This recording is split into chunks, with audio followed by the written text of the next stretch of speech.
Welcome to the Produce Industry Podcast, your weekly download on current events, trends, market reports, and community discussions. Join us each week from Tampa, Florida, as we cover all aspects of the produce supply chain industry. Ladies and gentlemen, here's your host, my boy, the voice of the produce industry, Patrick Kelly.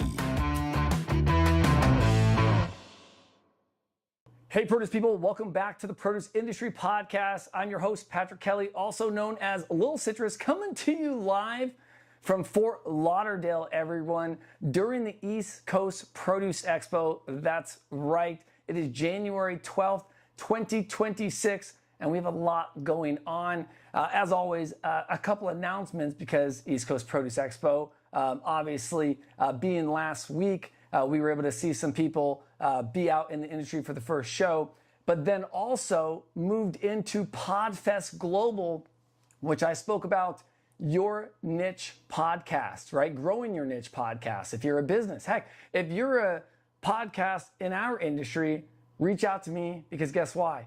We can help you grow your numbers. And we want to because the more we have talking about fresh produce, the better, right? So it's not about even competition. It's about how many more voices, how many more ears can we reach with spreading the word of fresh produce.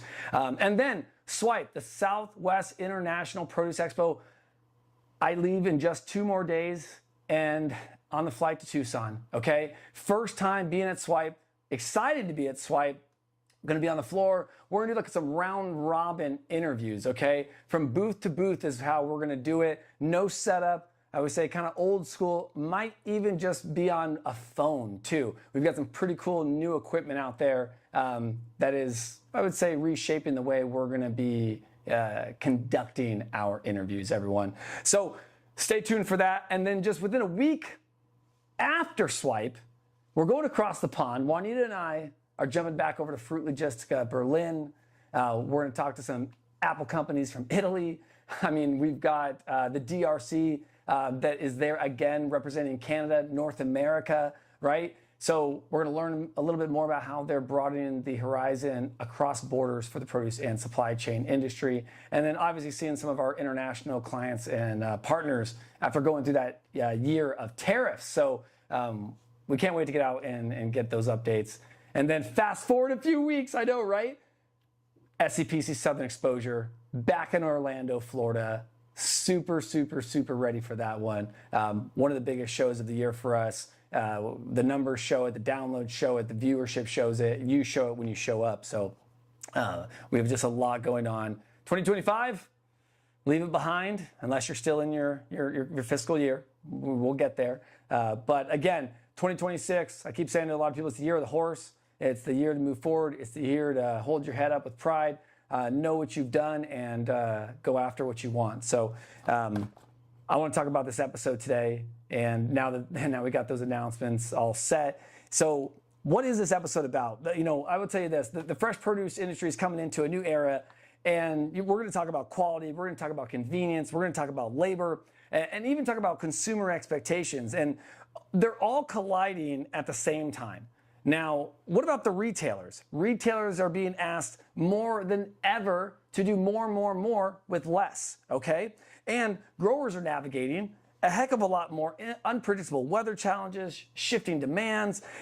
Listen, you can talk about rising costs over and over again because it's happening for more of us, each and every one of us, okay? And that brings us to shoppers.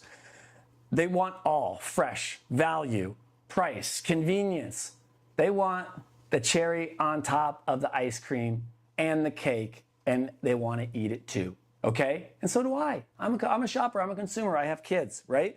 So kind of setting the theme today, and what we're gonna be really discussing is we're gonna have a subject matter expert on. He's no stranger to the show. Now, he has not done his individual podcast besides the virtual networking hour and popping up in some rando videos or pictures or some places where we are.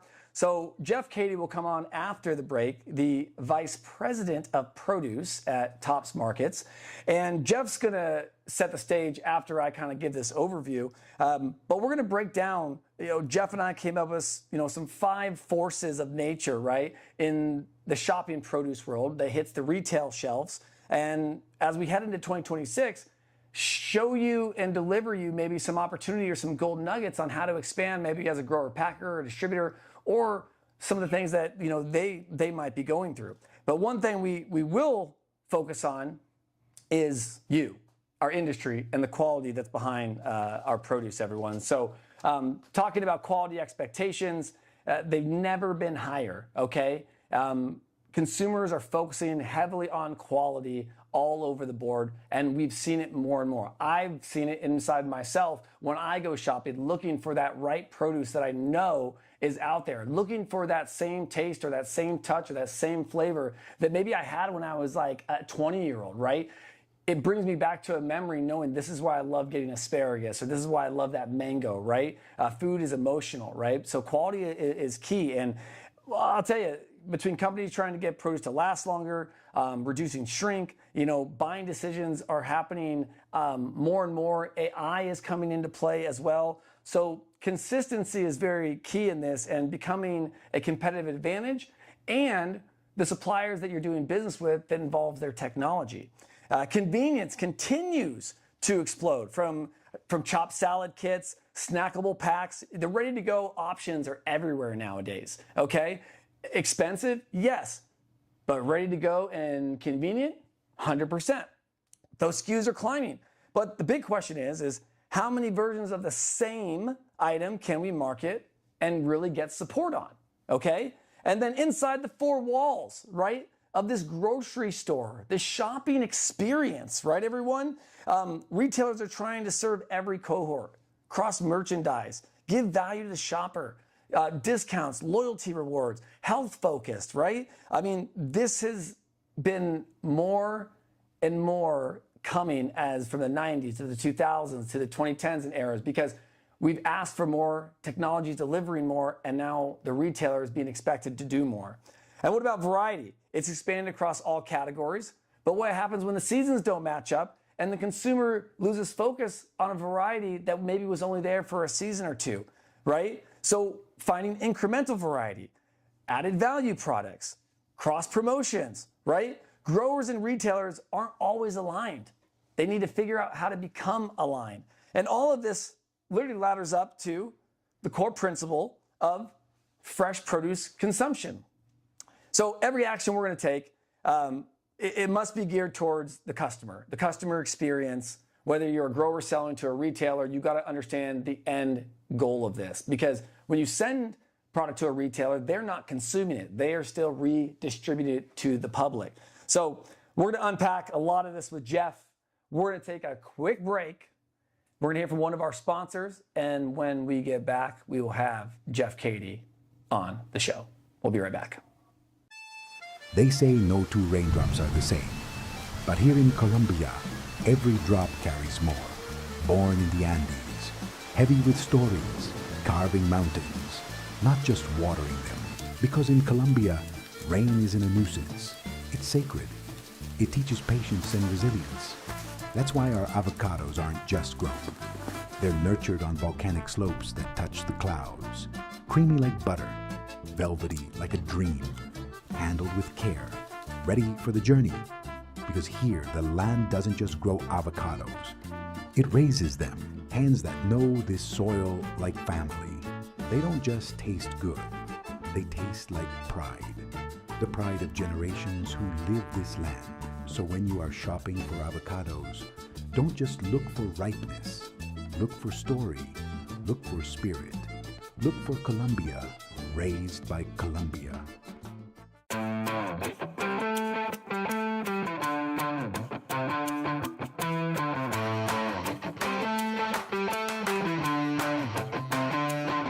Welcome back, everyone, to the Produce Industry Podcast. It's always great to hear from Dynamite sponsors creating dynamite material, everyone. If you're just joining us, we're getting ready to dive deeper into the retail segment. So let's welcome our guest, Jeff Cady of Tops Markets. Jeff. Good morning. Hey. Good morning. Thanks We're for here. having me. Are you excited? Oh, pumped. I really want to set the stage because a lot of times when we discuss or talk, it's like this interview question format that I want to really come into of like, no, there's a discussion that has to be had. And some of these topics we kind of brought up together. Right. And right. I think a lot of them is really true to what's happening today. Mm-hmm. And 40 years in the business, you've seen so many changes. Yes. Right? Yeah, for sure. Year over year. For sure. Yeah, no, it's been a wild ride. Yeah, it's my 41st year, hard to believe. But yeah, no, so many changes over the course of the time. I mean, obviously the customer is probably the biggest change, and our ability as an industry and retailers to navigate that and to go into the different cohorts, kind of like what you mentioned, being able to kind of pinpoint that and try to solve and stay true to our mission of being customer centric. Yeah, and I had a gentleman on the podcast a couple weeks ago, and they were talking about shrink. They were talking about how to get more products to the retailers, right? But one of the main things that is it's always changing. He goes, it's so hard, right? And it reminded me of something that my dad said to me one year I was like, hey Dad, is the next season going to be like this season? And he's like, there is no season that's the same. There might be something similar, weather, right. but then the size gets messed, right? Then something always changes. Something can be similar, but it's never going to be that exact crop you had in 2020 or 2011 or things like that, right? So, which I think it's one of the juices one of the why we love produce. Yeah. Because it's ever changing. We're not selling plastic. Yeah, we're not selling plastic. I always say I don't sell soup, I don't sell cereal. We've got the ebbs and flows of the business, which is just great. It's a living organism that you're selling. But one thing that we as people in the produce industry, we strive on is quality, right? So as we look at the evolution of like produce quality, because you've seen more technology companies out there that are working on how to get better inspection reports, right? And it's clear that the bar has gone up. I mean, we've seen it, right? Absolutely. It's like we can't even have imperfect produce anymore, right? It's we've come to that like it has to be so uniform. Retailers are investing in more specs. Growers are investing in more field practices. FSMA 204 is enhancing traceability and record keeping, right, in a more of a digital form. Right. So how is this rewarding consumers, right? Because brands are delivering consistency, costs are changing within the supply chain, and quality is starting to shift, but we see better quality isn't just a nice to have. It's directly tied to sales. Absolutely, yeah. Which I think ties into a lot of what you said about how do you manage this, right? If something's an exceptional quality this year versus last year, you get higher movements and all those things. How do you kind of forecast that? You can't, right? So we ebb and flow with that sort of thing every year. And but ultimately, the quality is what drives the bus. Quality, right? Value and price and all that, but value is you get what you paid for, which is tied to quality. 100%. That's it. That's the whole thing. So I know a lot of folks get lost in the value or the price proposition, but as long as you deliver every day, people get what they pay for. And it's 100%. It's no difference that, we do this in normal consumer goods, right? And you order something off Amazon and it comes with a hole in the box and it's a dented piece of furniture or it's missing a part, you return it. You don't just throw it away in your trash can. You're like, oh, well, that was $150. Let me just throw that away. Right. No, it's no, so the same expectations we have, no difference in a hotel room, no difference in something we received off Amazon. Fresh produce is just important because it is a living organism. And quality, right? We talk about that. We're seeing mandarins dropping on the ground. We're seeing internal quality. Well, you've known this, 40 years in the business. Clear rot shows up on the shelf, not in the supply chain. Nope. So you never even see it, right? So quality is just one of those things that it's, how does the consumer look at it? What would you say? Because I know how I look at it, but what did your shoppers tell you? Well, they have high expectations, and what are they telling me?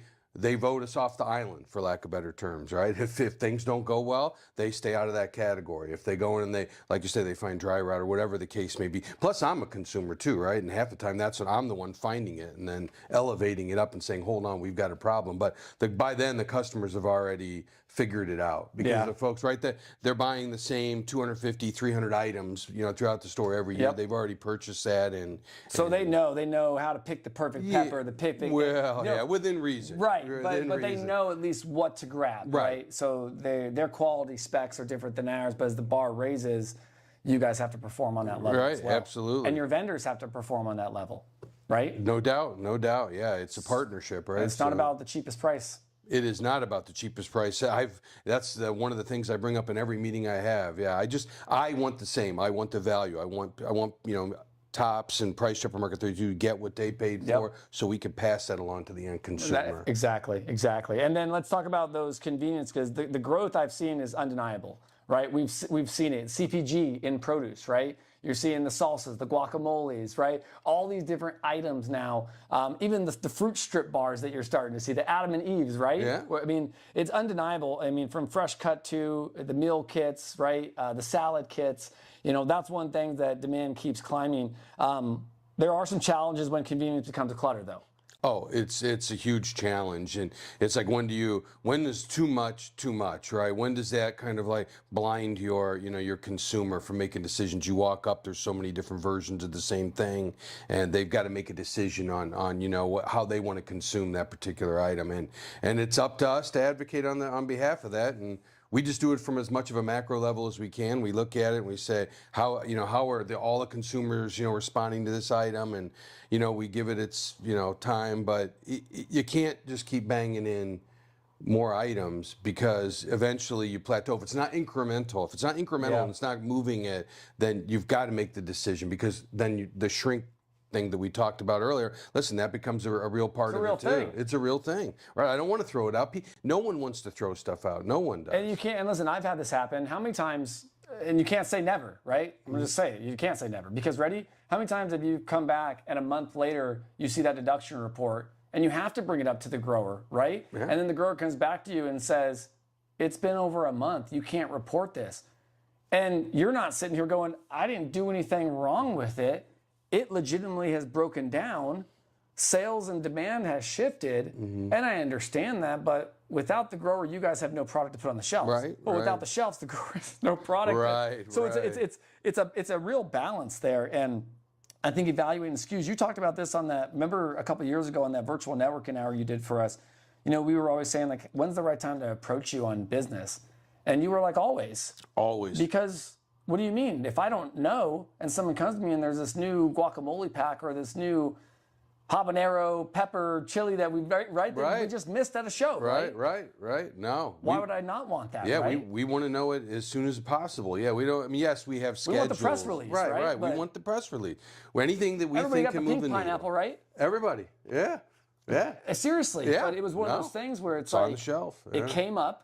It wasn't like, oh, we have to plan for this. Right. We're going to do that in Q1 of 26. Right, but to get it now, you guys probably bought some pallets and got it on the shelves. Yes. That's a promotional, that's an opportunity. So, Jeff, I think you're good at navigating SKUs. We've talked about that, and not being a window shopper that, hey, if you have an opportunity, let's do it. And then, that brings us to, our last topic before we take a break, which is, serving every cohort is becoming more complex. Right, the seafood department, the bakery, it's like we're all in different departments in the same house, but we're like, whoa. Yeah. Whoa, don't mess with that guy. You run multiple departments. Some of my buddies have to run the meat department as well as the produce department. So you guys see a lot of that angle. You've got shoppers looking for value, shoppers looking for premium, shoppers looking for health, and shoppers looking for speed, okay? So the produce department has become a crossroad of expectations, not just for the regular consumer, even for us, right? So as a retailer, you're having to decide where to draw the line, right? So how to merchandise effectively and cross-promote, how to keep experiences simple without sacrificing choice, right? Yeah. So what would you say that when it comes to that level, when someone's coming to you and saying, we want to cross-promote, if you just use this product from hummus into carrots, or, how do we get across of serving the other departments? Yeah, no, I mean it's just a conversation. I think it's Yeah. just a conversation and common sense, and there's enough information out there to help you make a good really, I say educated decision. So you already know almost beforehand how something's gonna do. But trying to service all the different folks, it's a challenge more so than ever because of all the different expectations. But I think, like I said, we stay focused on it. We deliver it. We have more technology. We have more information on shoppers now to make these decisions and move forward with a plan than we ever have. Yeah. Right. There's not. I don't want to say it's a crapshoot, and it used to be a crapshoot because it wasn't. There was always educated, but today we make more fact-based decisions before we actually even get into it. Yeah, we can I like almost that. see how things are going to play out. Now, some things surprise you for sure. What I predicted, 3-4 years ago, the dragon fruit was going to go up. No. Yeah, I mean, not the way it Or exploded. limes and avocados again, going through the roof and then settling back down. Right. I wouldn't say I would have predicted it. I'm not surprised. No, but I wouldn't have predicted never. it. Agreed.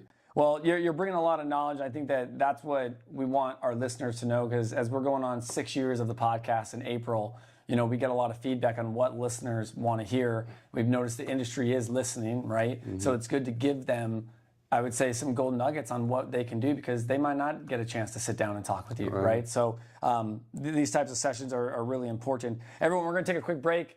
We're going to hear from our sponsor, and then we will finish up talking variety. Labor is a big one, and consumer-centric future. So we'll be right back. 120 years ago, in Groningen, the Netherlands, a small produce business began, trading fresh local fruits. By the 1930s, the Vandenberg family moved to Rotterdam, Europe's burgeoning fruit hub. But when the 1940s brought turmoil, they fled to America, rebuilding their legacy in fresh produce. In 1958, Jack Vandenberg became a trailblazer, importing fresh Chilean fruit to the US, opening doors to global flavors. Today, that spirit of growth and innovation continues, with sustainable packaging, carbon footprint tracking, and the finest fruit varieties. We're redefining freshness for the future. Family, fresh, innovation, celebrating a legacy 120 years in the making. This is Jack Vandenberg.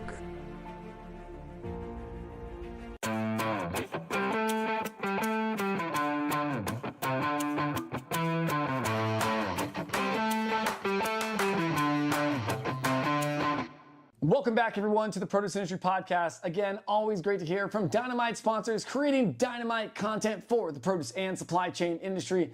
Everyone, what a session today with my man, Jeff Cady, Vice President of Tops Markets for procurement. Everyone, he is on point with quality, convenience, and we're going to talk a little bit about now labor, a consumer-centric future, and even variety, okay? So, Jeff, great to have you.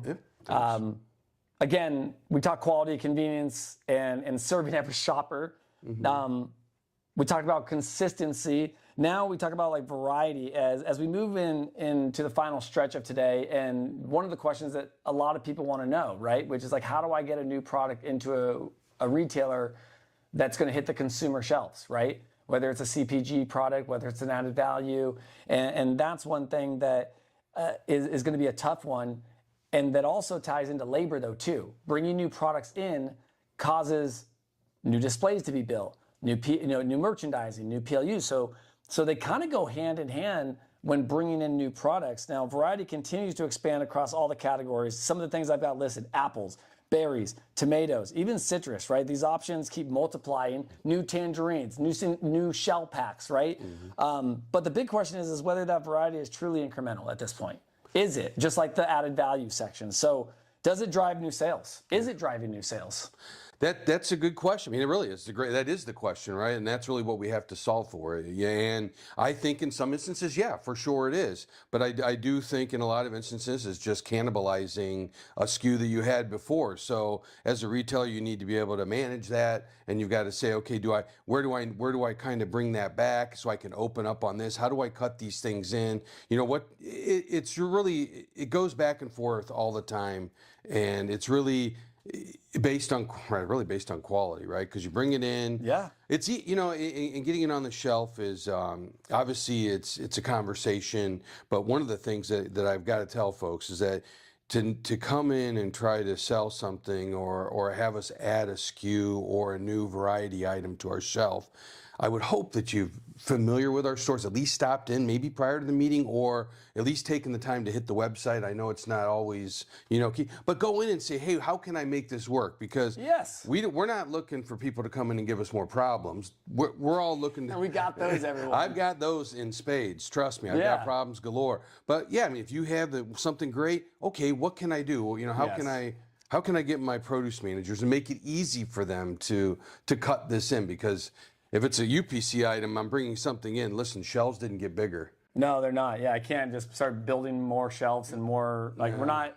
This isn't New York or Chicago where we're just going to start building up in the departments, right? Like we're going to have to get people to get ladders so you can go up. We're going to have our own CEA little farming inside the produce department on top of little produce roofs. Right. But it's so true, and I love what you just said, because back when I worked for C.H. Robinson for a couple of years after I had sold my company. And it's crazy because I would always go in looking at different angles, right? And I even said that for 2026 because there's a Disney movie, and my kids are younger, right? So I don't know if your grandkids have seen any of this yet, but it's called Big Hero 6. Okay. And it's a cartoon where a kid loses his older brother in a bad accident. It's a Disney. Always Disney's got the losing of a father, a child, right? Something. And the thing is, he had this robot that was with him, and his brother used to say, shake things up a bit and just look for a new angle, right? And I almost said that, that's what I'm gonna do in 2026, because that's how we grow an opportunity. And back when I was at C.H. Robinson, you're like, where's the C.H. Robinson store, right? That's what I did. So I would go in trying to pitch a Sobeys or a Tops or a Wegmans, and they'd be like, you sell a 5-pound or a 3-pound citrus. How is this gonna do anything for me, buddy? Right. I'll go to buy Sunkist if I want more citrus. I'll buy more Wonderful, right? I could write that, and they straight up would tell me that. So what I did was, I said, what's your priority? And they're like, the priority is the customers wanna see the fruit. I said, okay. And they go, and we gotta have these specific bag types. And I said, okay. So I did. I went in the stores, Jeff, and they had all the bags turned upside down. And they were the net Vexar net header bags, right? Yep. And so I said, why do you have them turned upside down? And he goes, well, we just kind of do it this way just so they can see the produce. And I said, okay. So I did pictures, boom, boom, boom. I got with my packaging guy, and I said, what if we could deliver a poly mesh bag that had a belly band across it that didn't cover, right, the entire product. Right. You didn't have to flip the bag over, still showed your brand, right? Dimensions, I even did different dimensions. We can hold the 5-pound fruit. You'll get more shelf space. You'll add 1-2 more bags per this, right? Right. We got the business. Boom. We didn't get the business for life. Yeah. But we got ads. Yeah. We sold to a customer that we never sold to before on a program that they were that guy that said, why do Sunkist my whole life? But we got in there for a month or two, right? Well, you solved the problem. You didn't create one. Exactly. Yeah. And have they ordered since? No. No. Thank you. Right, but that was 10 years ago, right? Yeah, but still, what I'm saying is the fact is you can't think that it's just another piece of citrus. It's just another avocado. If I came to you with that option, you would listen though. You would at least say well, we haven't thought about that. Right.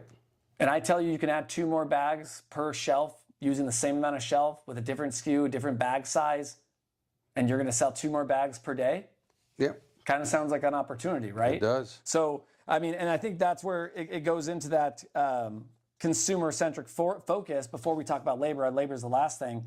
But talk about that. I mean, that's a universal challenge today. is trying to just put the consumer first. Yeah, it is. You know, I think even though there's all the different cohorts and all the different age groups and all that thing, it still goes down to the core thing. It's about quality. It's about consistency.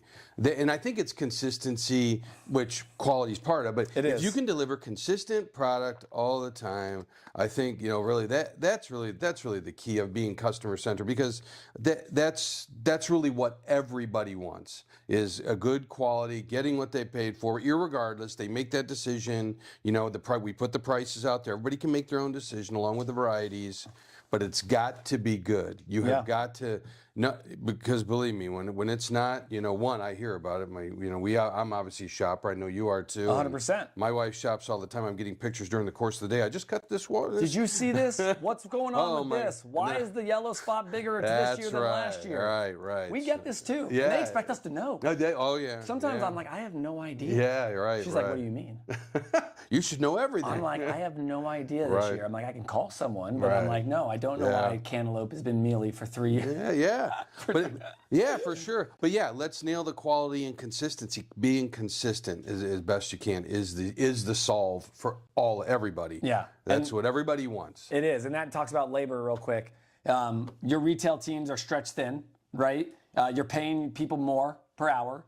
You're expecting them to do more, work harder, right? And that all goes by the profitability of the store. Because right, if you're not making money, you can't do anything more, right? No.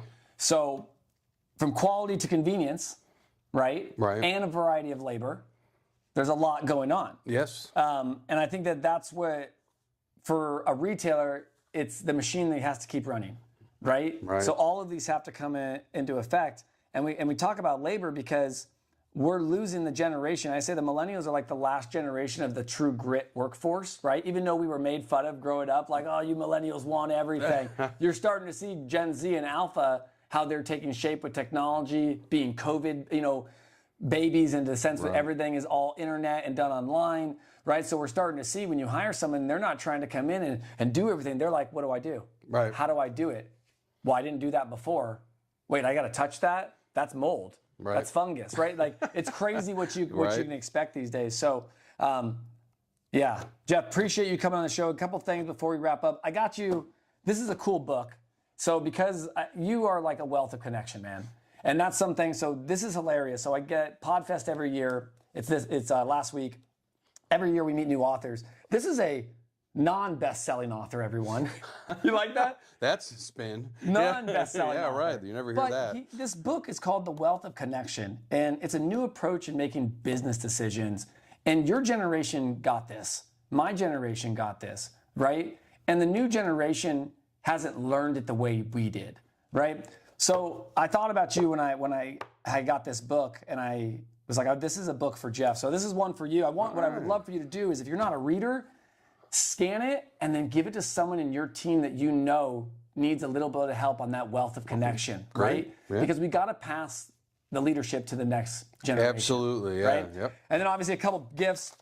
My buddy Bo Jackson, Bo 3.0, he's still promoting his plant-based hydration packs. Okay. I don't know if you've had these yet, so I brought you a little bit of a gift. All right. And that's one thing. I may need some hydrating after this event. And one thing too, if you think about it, like plant-based. Think about how the other departments, we have a health section, right? Well, what if we bring a lot of that health section over to the produce department that's natural, right? And I got you some coupons, because I figured you have this in your store. We do. We love this stuff, yeah. Yo Quiero. They're great. These are free. So I expect the same thing with those. If you don't want to use one, no, I'll get it out to the team. Give a couple out, because if we want to promote our industry, guess how we have to do it? Together. Yep, absolutely. Thank you very much. Thank you. I appreciate you, Jeff. All right, thanks, Patrick. All right, everyone. Thank you so much for joining the Produce Industry Podcast. Great to have Jeff Cady on from Tops Markets, delivering exceptional information for you and for the industry. Everyone, we'll see you in the fields and on the horizon.